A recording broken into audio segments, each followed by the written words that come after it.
Em 90 segundos tu não faz nem um miojo, mas eu te ensino as matérias que tu tem até nojo. Então senta aí e começa a quebrar ATP pra ter energia pra tua mente processar e entender que a probabilidade de você ir bem no Enem tá ligada direto aos meus raps também. Então começa com humanas, só sei que nada sei, mas sei que saí da vida e pra história eu entrei. Se o clima esquenta e tua caneta falhou, fica tranquilo, a esfera dela dilatou com calor. Eu sou flúor com oxigênio, dá pra completar, evoluir melhor que o Darwin poderia imaginar. Se tinha uma pedra no caminho, pode crer que eu já chutei absoluto no rap. Eu nasci pra ser.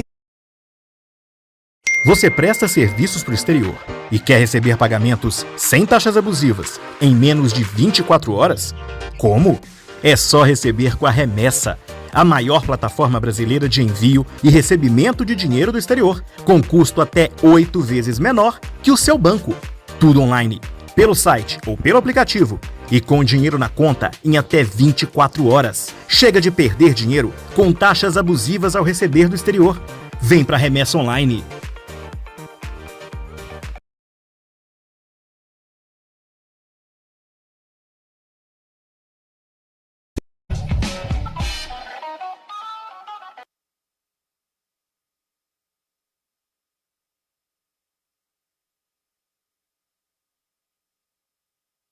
Estamos ao vivo, estamos online. Salve, salve, galerinha! Muito boa noite, sejam todos muito bem-vindos a mais uma aula de português. Boa noite, Thiaguinho, tudo bem? Boa, tudo bem, vambora. Vamos que vamos. Hoje nós vamos falar sobre interpretação de texto. Nós vamos conhecer, né, a interpretação e vamos falar sobre inferência e referência, que são elementos importantes para que vocês possam interpretar bem os textos, entender os enunciados, entender também as opções, para que vocês possam fazer aí uma excelente prova. Bem, vamos começar falando então da palavra interpretar. O que é interpretar de fato? Eu vou lá na origem, lá atrás. Ó, há muito tempo atrás mesmo, essa palavra, ela era usada num cenário de barganha. Então nós tínhamos, né, a palavra interpretium. Nós tínhamos o quê? Vamos pensar na seguinte situação. O Tiago quer vender um produto e tem uma outra pessoa, o Renan, quer comprar esse produto. E aí o Tiago jogava o preço lá em cima. E o Renan jogava o preço lá embaixo, ficava aquela tentativa de barganha. Aí chegava uma terceira pessoa. Então, imaginemos que seja eu. Eu chegava. Aí eu ouvia o lado do Tiago, ouvia o lado do Renan e falava assim, ó, nem tanto ao céu, nem tanto à terra. Vamos ficar nesse meio termo aqui. Então, eu tinha valores diferentes e muito extremistas e eu tentava sugerir algo que ficasse bom para um e para outro. Então, a palavra interpretação, ela vem na origem da junção de pretium, que significa preço, e a preposição inter, que é entre os preços. Então, repara, não é nem o preço que o Tiago queria, nem o preço que o Renan queria. Ficou entre, para tentar, de alguma forma, ajudar esses dois. E aí, a partir disso, começaram a surgir aquelas pessoas que ficavam entre os deuses da mitologia e os seres humanos. E as pessoas começaram a usar também esse termo para eles.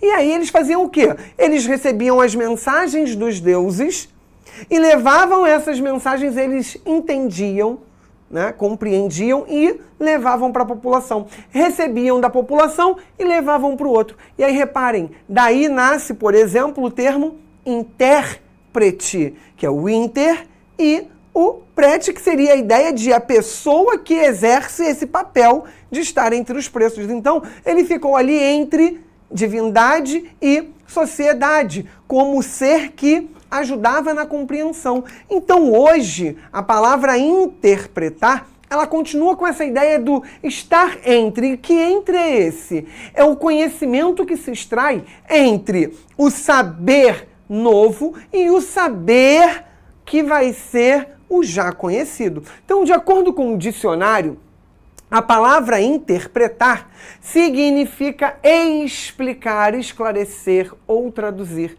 Fazer uma interpretação de, e aí a gente tem aqui, por exemplo, a possibilidade de você interpretar um texto ou de você dar vida a um personagem. Né? Um ator, ele interpreta um texto. Tomar alguma coisa em determinado sentido, ou seja, atribuir um sentido, um significado para ela. Explicar alguma informação para você mesmo ou para o outro. Desempenhar um papel ou executar uma obra musical. Então aqui a atribuição de interpretar como algo voltado exclusivamente para os artistas. E traduzir ou verter, que seriam, né, os intérpretes, que fazem a interpretação, ok? Então, quando a gente se depara com um texto, a gente tem essas 3 etapas de abordagem e é muito importante que a gente respeite essas etapas. A gente precisa entender que existe a pré-compreensão, a compreensão, para que depois nós cheguemos, de fato, à interpretação. Então, o que é a pré-compreensão? A pré-compreensão é a apresentação dos conhecimentos prévios sobre o assunto. Então, quando você vai ler um texto, você já sabe o assunto de que ele vai tratar.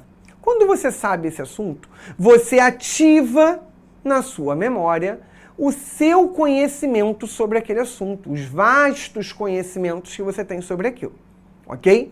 Quando a gente chega no estágio 2, que é o estágio da compreensão, é o momento em que a gente está lendo e a gente consegue identificar no texto tudo o que a gente já tem de conhecimento, ou seja, tudo que a gente já conhece, tudo que é uma informação que já existe em nós, porque a gente ativou lá na pré-compreensão.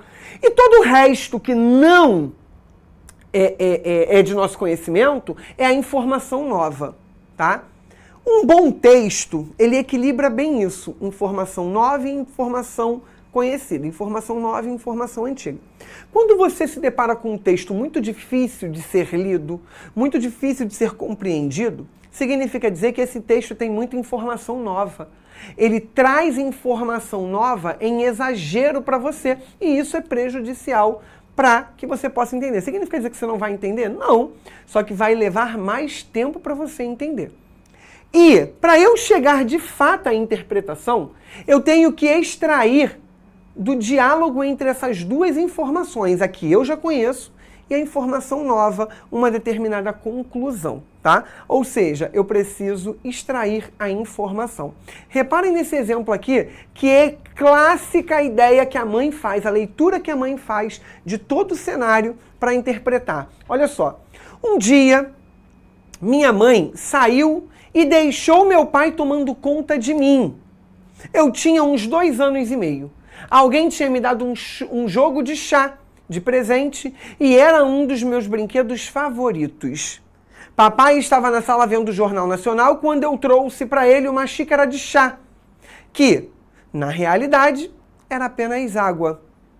Após várias xícaras de chá, em que recebi elogios entusiasmados do papai, a cada xícara servida, minha mãe chegou. Meu pai a fez se sentar na sala para me ver trazendo a ele uma xícara de chá, porque era a coisa mais fofa do mundo. Minha mãe esperou e então vinha eu pelo corredor com uma xícara de chá para o papai. E ela o viu beber todo o chá. Então ela disse, apenas uma mãe saberia. Passou pela sua mente que o único lugar que ela alcança água é na privada? Os pais não pensam igual às mães. Então, olha, o pai tinha todas as informações que ele já conhecia. A filha não tem altura suficiente para alcançar a pia do banheiro, o tanque, a pia da cozinha, para ligar o chuveiro, uma bica do lado de fora da casa. Não tem. Então, o único lugar onde ela conseguiria pegar seria ou num balde, se tivesse um balde com água, ou na privada, ou em alguma outra coisa, por exemplo, uma banheira, uma piscina, né? Possivelmente a casa não tinha nada disso, porque a mãe faz imediatamente essa leitura. A mãe observa tudo que ela tem de informação já conhecida, vê a filha trazendo a água, que é a informação nova, e ela extrai. Essa menina está tirando a água da privada, e ele bebeu a água da privada durante todo esse tempo. Ou seja, a mãe interpretou todo aquele texto, porque texto não é só, ok? Aquilo que tem palavra. O texto é todo conjunto que contribui para a construção de uma unidade de sentido. Então, todo aquele cenário era um cenário de texto, era uma mensagem sendo construída. E a mãe conseguiu fazer a leitura toda daquela cena para interpretá-la e levar uma informação para o marido. Então, é um texto que traz aí uma questão humorística, né? Mas que mostra muito dessa situação de você identificar a situação já conhecida, a informação já conhecida, a informação nova e poder extrair a partir disso algo de entendimento, tá bem? Ou seja, chegar de fato à interpretação. Então é importante que vocês pratiquem ao longo do ano, né, a interpretação com canetas coloridas. Marquem com uma cor tudo que é informação que vocês já conhecem. Marquem com outra cor tudo que é informação que vocês desconhecem. E depois vocês tentem fazer o diálogo entre elas para que vocês possam extrair a interpretação de vocês. É assim que a gente pratica interpretação de texto. Depois, vocês não vão nem mais precisar das canetas. Isso fica mais automático, mais prático na vida de vocês, ok? Bem, e dentro dessa relação de construção da análise de um texto, a gente tem diversas estratégias que podem, né, dificultar, facilitar, melhorar a nossa interpretação, mas que de um modo geral acabam contribuindo para a qualidade do texto. E desses elementos nós temos aí a referência e a inferência. Nós vamos começar falando da referência. Fazer uma referência é sempre retomar um texto ou uma informação de maneira muito explícita. Então eu posso retomar um determinado acontecimento histórico, eu posso retomar uma letra de música, um artista, eu faço uma marcação muito clara dentro do meu texto. Isso acontece nas redações que vocês produzem, por exemplo, lá no Enem. Vocês têm que citar repertórios. Esses repertórios são as referências que vocês usam para que vocês possam, num primeiro momento, contextualizar o tema e, no segundo momento, quando vocês chegam aos parágrafos de desenvolvimento, comprovar os argumentos, tá? Então, aqui eu tenho, por exemplo, uma situação em que há uma referência. Temos um texto de caráter acadêmico, e aí nesse texto você tem uma numeração em cima de algumas informações, ó, em cima da geração Y, da Z, e depois aqui em relação a um determinado site. Essa numeração, ela vai ter uma correspondência aqui embaixo para poder você ter uma leitura a mais, uma referência sobre aquilo. Poxa, eu não sei o que é geração Y. Eu venho aqui depois e leio. Então ele vem falando lá, né? Já se adaptaram ou estão se adaptando à geração Y e Z? E quais são as gerações Y e Z? Aí você vem aqui. A geração Y é considerada a geração da internet. Abrange os nascidos após 1980 e é caracterizada pela força da presença da internet e da tecnologia em suas vidas. Já a geração Z nasceu com todos os adventos da tecnologia já criados e inseridos em suas vidas, com os quais os seus pais tiveram de se acostumar. Nasceram depois dos anos 2000, já sendo, assim, uma geração nativa para a digital. Então isso aqui é uma possibilidade de referência. Isso aqui acontece em textos acadêmicos, em textos mais formais, tá? Na redação, aquela retomadazinha lá no final, a introdução com o repertório, o desenvolvimento com o repertório, tudo isso também. Então, ó, aqui no finalzinho, ó, afinal, conforme afirmou Rousseau, vai haver uma citação sobre Rousseau. A vontade geral deve emanar de todos para ser aplicada a todos. Então eu faço uma referência a um determinado pensador, a um determinado fato, a uma determinada situação, um determinado filme, uma música, um artista, enfim. A referência é você deixar claro que você está dialogando com algo, tá? Então, reparem aqui nessa questão. Foi uma questão que gerou uma certa polêmica na internet, um burburinho, tá? A gente vai ler primeiro o enunciado. Ela faz referência a músicas de Caetano Veloso. Bem, o recurso utilizado na progressão textual para garantir a unidade temática dessa crônica é a intertextualidade, a metalinguagem, a reiteração, a conexão ou a pronominalização. Bem, ele diz que algum recurso de progressão textual, ou seja, que permita que o texto se desenvolva em suas ideias, foi criado ali para garantir a unidade temática, ou seja, que todas as ideias estejam linkadas, relacionadas umas às outras pelo tema. Que recurso é esse? E aí no texto nós temos essas marcas referenciais.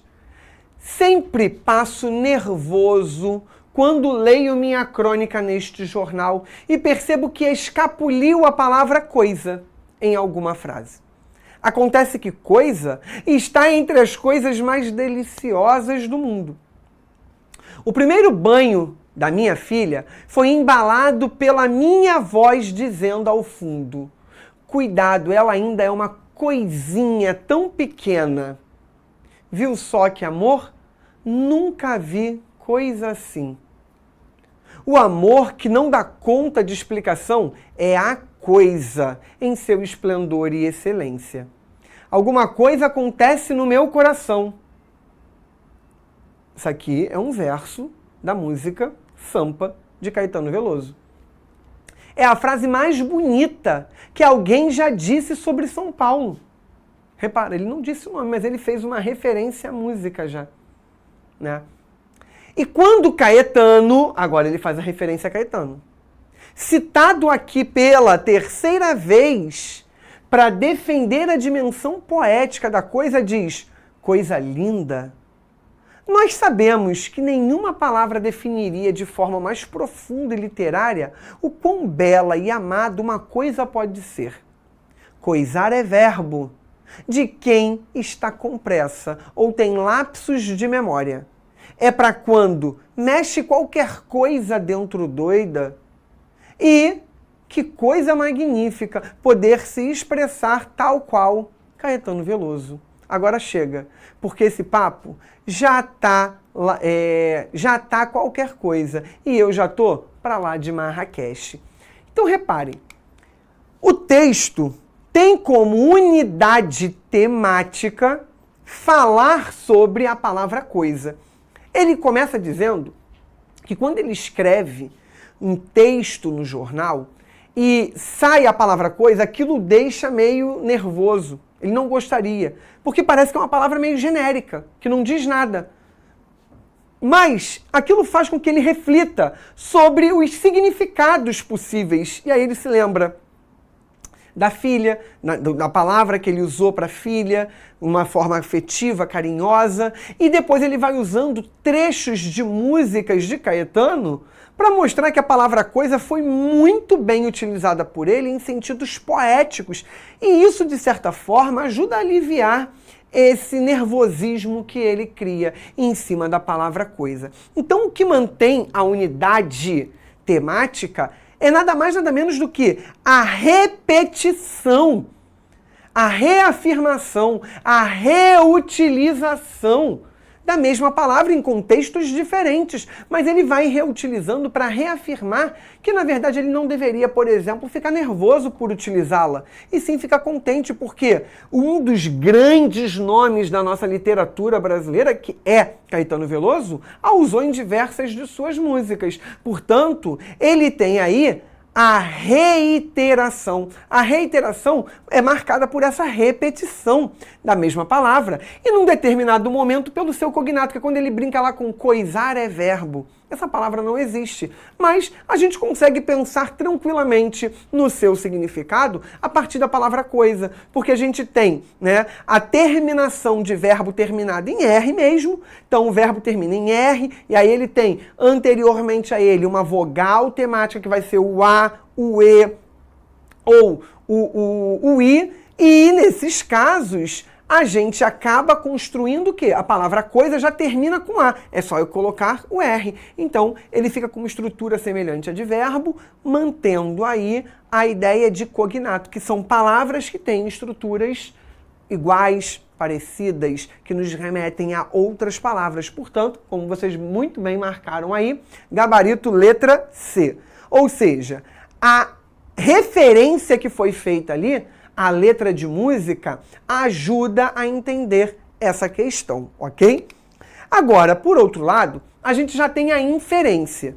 Se a referência deixa aquilo explícito, a inferência exige que eu ative os meus conhecimentos, porque a coisa não vai estar dita, ela vai ficar ali para que eu entenda a partir de determinados elementos. Mas essa inferência, ela vai ser construída a partir de pressuposto ou de subentendimento. E são dois elementos distintos, diferentes. Então, vamos começar falando aí dos pressupostos.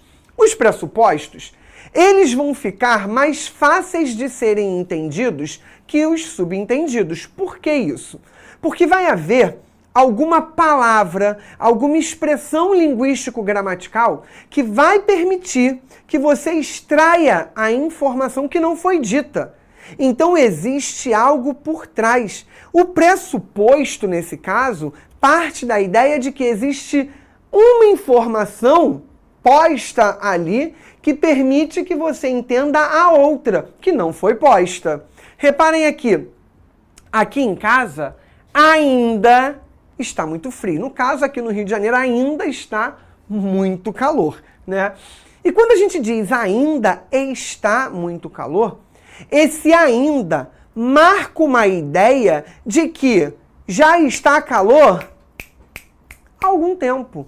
Porque, repara, se eu dissesse aqui no Rio de Janeiro está calor, você constrói a ideia de que isso corresponde ao hoje, ao agora, a este momento. Mas se eu digo ainda, no mínimo, eu tenho aí o dia anterior, o ontem, tá? Porque isso já marca uma ideia de estar vindo há algum tempo, ok? E aqui no Rio de Janeiro a gente está o quê? Umas 2 semanas, assim? 3? Quase 3, né? Então você tem um pressuposto marcado pelo uso da palavra ainda, ok? Essa musiquinha aqui maravilhosa que a gente tem constrói isso, né? O Rio de Janeiro continua lindo. O Rio de Janeiro continua sendo o Rio de Janeiro, fevereiro e março. Ou seja, se ele continua lindo, significa dizer que ele já era lindo antes. Se ele continua sendo o Rio de Janeiro, fevereiro e março, ele já era antes o Rio de Janeiro, fevereiro e março. O que seria ser o Rio de Janeiro, fevereiro e março? É o Rio de Janeiro do período do verão, que é o momento em que as pessoas mais vêm ao Rio de Janeiro para fazer turismo, para conhecer, para visitar, ok? Chacrinha continua balançando a pança, ou seja, ele já fazia isso antes e até o momento em que a música foi construída, aquilo se mantinha e continua dando as ordens no terreiro. Ele já dava as ordens no terreiro antes e continua. Então repara, uma palavra denotativa, um advérbio, um adjetivo, um verbo podem marcar as possibilidades de construções de entendimento dos pressupostos dentro de um texto, tá bem? Reparem aqui nessa construção, ó. Sempre ajudo no que posso, porém desta vez não conseguirei ajudar. Então repara, quais são as informações que estão colocadas ali? Ajudo no que posso e não poderei ajudar. Mas aí você tem um sempre que marca a frequência, ou seja, eu ajudo com uma frequência muito comum. E aí eu tenho outros elementos, eu tenho uma construção, que é o uso de uma conjunção, que marca a ideia de oposição. Então, ó, sempre ajudo no que posso. Porém, eu já sei o quê? O porém já marca uma ideia de oposição. Repara que às vezes a gente faz na fala assim, a fulana é legal, mas... E você nem completa mais a frase. Você deixa para que os outros daquele ambiente que já conhecem a fulana consigam preencher. Então esse mais marca uma ideia de oposição. A ideia de ela ser legal. Aqui o porém também vai marcar essa oposição. Desta vez, me restringe em relação ao sempre. Eu sempre faço. Desta vez, me indica apenas agora. É o único momento em que eu não vou conseguir ajudar. Então, esses elementos, eles vão ser marcados aí para eu interpretar os pressupostos. Ou seja, é a única vez em que eu não vou conseguir ajudar, porque naturalmente eu faço isso no meu dia a dia, ok? Reparem aqui essas frases, se vocês puderem, já vão mandando aí no chat quais seriam os pressupostos que nós poderíamos encontrar. Enumerem, tá? Ah, não consegui fazer de todas, mas achou a da 2? Manda a da 2 aí. Achou a da 4? Manda a da 4. Então repara, ó. Apesar de estar chovendo, nosso final de semana está incrível. Qual o pressuposto que a gente tem nessa frase? Beatriz parou de andar de bicicleta. Que pressuposto nós temos aí? Você ainda não recebeu e-mail confirmando sua inscrição? Que outro pressuposto é possível identificar nessa frase? E infelizmente não poderei comparecer à reunião. O que vocês conseguiriam identificar nessas frases aí? Alguém já mandou ali. Beatriz andava de bicicleta. Da chuva perguntaram, chuva? Mas aí o que seria essa chuva? Né? A Ellen mandou uma pergunta assim, em figura de linguagem isso seria uma antítese? Ellen, o que seria uma antítese? Explicita para mim, por favor, exatamente qual a relação que você está estabelecendo para dizer que é uma antítese, tá?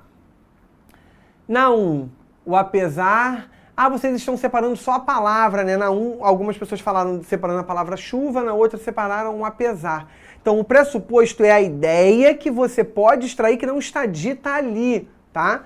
Então, ó, na 1, a gente tem o quê? Apesar de estar chovendo, nosso final de semana está incrível. Costumeiramente, quando chove, não é legal. Não é incrível, não é bom. Mas, naquele caso, está. Mandaram da 2 e mandaram certinho. Beatriz parou de andar de bicicleta. Se ela parou de andar, eu pressuponho que em algum momento ela andava de bicicleta, tá? Você ainda não recebeu e-mail confirmando sua inscrição? Ou seja, essa pessoa já deveria ter recebido. Pelo andar da carruagem, o prazo já foi esgotado, ok? E infelizmente não poderei comparecer à reunião. O infelizmente marca a ideia de que eu gostaria. Eu marco uma relação sentimental, né, naquilo dali. Eu gostaria de estar, mas algo me impede de. Então esse infelizmente marca a minha relação. O que vocês fizeram? Vocês tentaram marcar os itens que permitiam interpretar. Não foi isso que eu pedi. Eu queria saber o pressuposto. O pressuposto é o que eu posso interpretar, o que não está dito aqui nas palavras, mas que eu posso extrair, tá? Fiquem atentos a isso, ok? Bem, elementos gramaticais que podem aí ajudar na marcação dos pressupostos. Os advérbios, como eu falei, então, ó, infelizmente não comparecerei à reunião, marcando a ideia de que eu gostaria. Os verbos podem marcar, vocês viram lá no continua, né, por exemplo. Então, ó, o relacionamento de João e Maria tornou-se público. Tornou-se público. Antes, não era. Ou seja, eles já tinham um relacionamento antes e esse relacionamento não acontece, não acontecia à mostra para todos, tá? As orações adjetivas, que são as orações introduzidas pelos pronomes relativos, e elas marcam uma relação em relação a uma oração principal, tá? Os representantes da sala, que só querem defender seus interesses pessoais, não pensam na turma. Eu tenho aqui uma explicação relacionada aos representantes da sala, que só querem defender seus interesses pessoais. Ou seja, o que eu consigo extrair? Todo mundo que é representante de turma, representante de sala, possui algum interesse pessoal, algum interesse individual, ok? E os advérbios, como vocês também viram lá, né? O ainda, o infelizmente, tá? Perdão, o advérbio a gente já falou. Os adjetivos, que também podem marcar a ideia de uma caracterização, uma qualificação, enfim.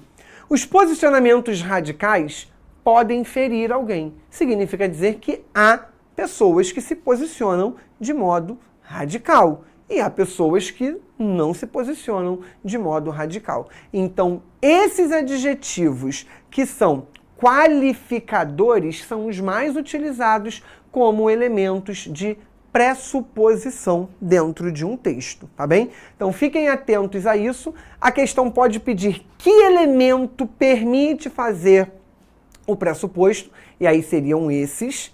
E a questão pode pedir qual é o pressuposto. Aí é a interpretação, é o que você pode extrair de informação que não está ali escrito, ok? Então fiquem atentos a isso. Bem, já em oposição aos pressupostos, nós temos os subentendidos. Se lá nos pressupostos eu tenho um elemento linguístico que marca a possibilidade de eu extrair uma informação, nos subentendidos eu não tenho.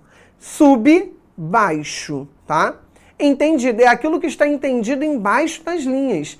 E isso daqui é construído consensualmente, ou seja, em sociedade. A gente tem informações que ficam construídas num contrato social. A gente já sabe mais ou menos o que esperar de informação daquilo, porque são construções frasais repetidas de geração em geração, em contextos sempre semelhantes, tá bem? Então, esse trechinho aqui do Lulu Santos, por exemplo, fala um pouco disso. Eu gosto tanto de você que até prefiro esconder, deixo assim ficar subentendido, como uma ideia que existe na cabeça e não tem a menor obrigação de acontecer. Repara, ele gosta muito da pessoa, o eu lírico, mas ele não consegue falar, ou seja, ele não consegue tornar aquilo explícito. Ele prefere deixar subentendido. E aí, como que ele prefere deixar subentendido? Ele pode entregar uma rosa, ele pode fazer um carinho, levar uma comida, acordar a pessoa com um café da manhã na bandeja, enfim, ele vai dando indícios, mas não diz em nenhum momento. Para que a pessoa, observando as ações, as situações, possa falar assim, poxa, essa pessoa gosta muito de mim, essa pessoa é fiel a mim, essa pessoa cuida de mim. Ele prefere deixar subentendido do que dizer de fato. Então é isso que a música está dizendo, tá? Reparem nessa construção aqui textual, ó. Tem um carro passando, o carro de um taxista, e há uma pedestre, né, na calçada. Ela acena para o táxi e diz, táxi. Quando a gente faz isso, subentende-se que você quer que o carro pare para que você possa entrar e ele fazer a condução, né, da pessoa aí para o local que ela quer. E ele não entende o subentendido. Ele vai e acena para ela, como se ela estivesse cumprimentando esse rapaz. E aí ele diz, pedestre.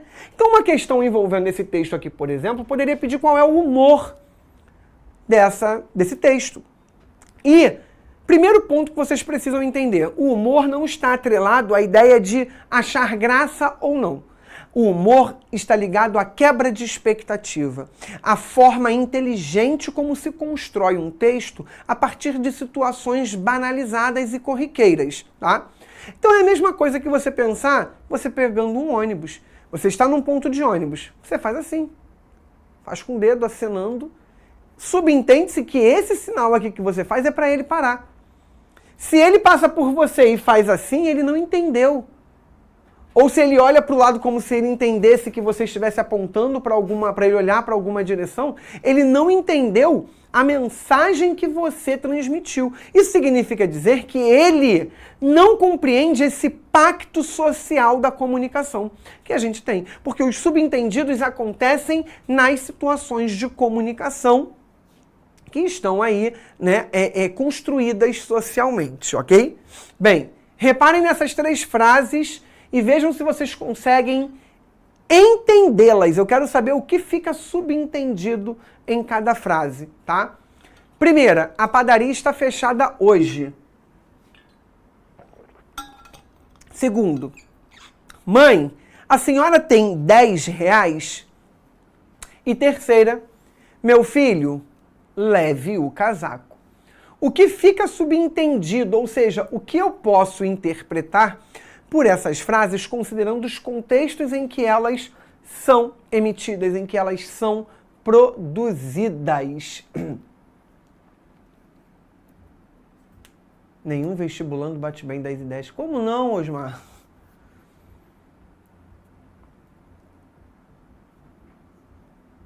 A padaria normalmente fica aberta. Não, não é esse o subentendido.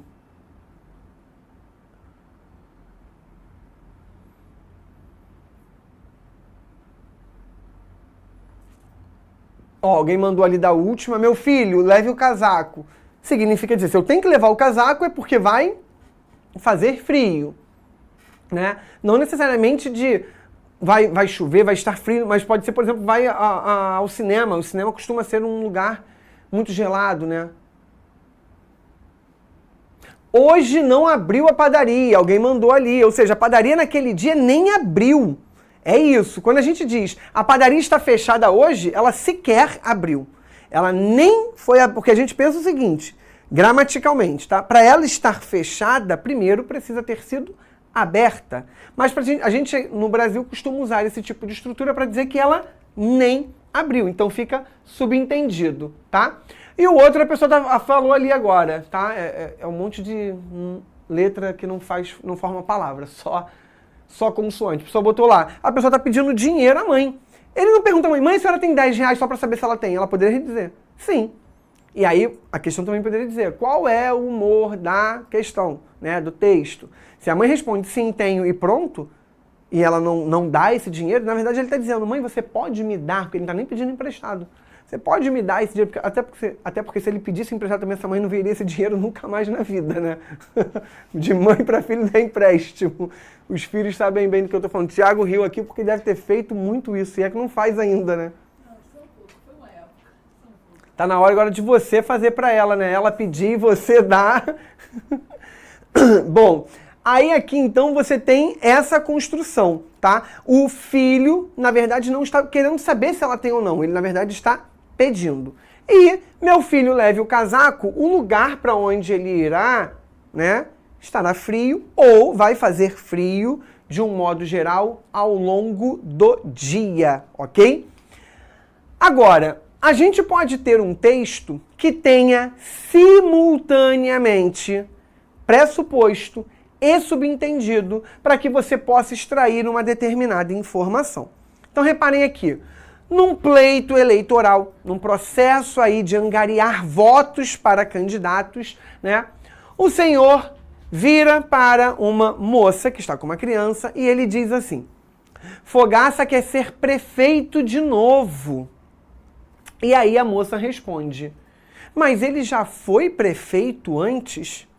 Então as perguntas que nós temos aqui são, qual é o pressuposto e qual é o subentendido? Ou quais são os pressupostos e quais são os subentendidos? O que vai me permitir, por exemplo, identificar um pressuposto aí? Isso daqui é um texto digno de uma questão discursiva de vestibular, tá? Questão de vestibular isolado, que tem a parte discursiva como a UERJ, por exemplo, acaba se apropriando muito disso, e isso daí dá pano para manga em termos de resposta, ok? Bom, reparem que na fala do rapaz nós temos o uso da expressão de novo. E essa expressão vai permitir que você faça uma interpretação. informação, que você consiga extrair essa informação a partir dali. Então, eu tenho um pressuposto que é possível a partir dessa palavra de novo.